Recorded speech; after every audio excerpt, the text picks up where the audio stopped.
Hi mga ka-love! So for today's video ay pupuntahan natin ang Grand Lafayette Heights dito sa Santo Tomas, Batangas. So mapapansin niyo mga ka-love sa kaliwat kanan ay madami siyang mga bilihan, mga tindahan. So alam niyo ba kung bakit mga ka-love?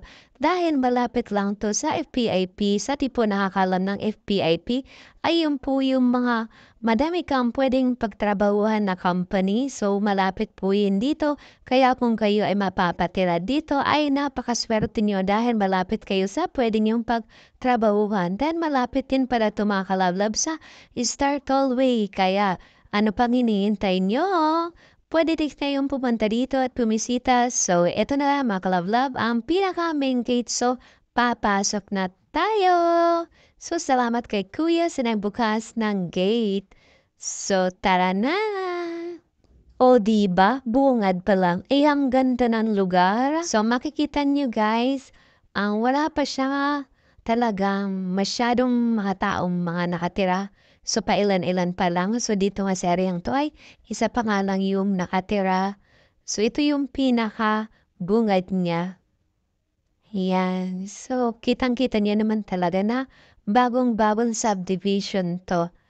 Wala pa masyadong mga nakatirang tao. Pero may mga bahay ng mga nakatayo.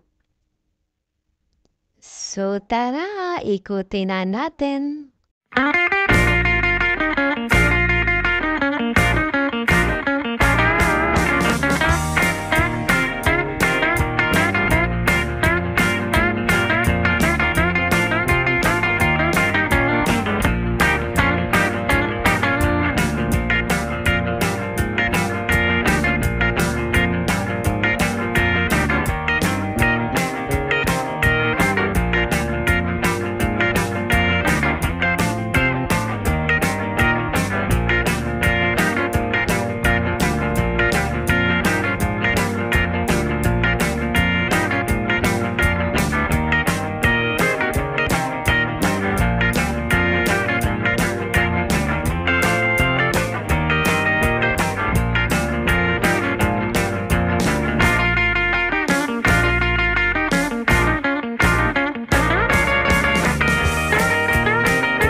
So yan na nga, at andito na nga kami sa aming bahay.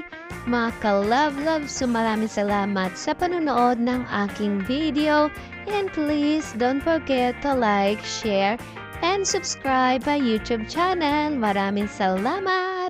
At sa mga gusto palang mag-avail dito sa subdivision na to, ay PM nyo na lang ako guys. So bye-bye!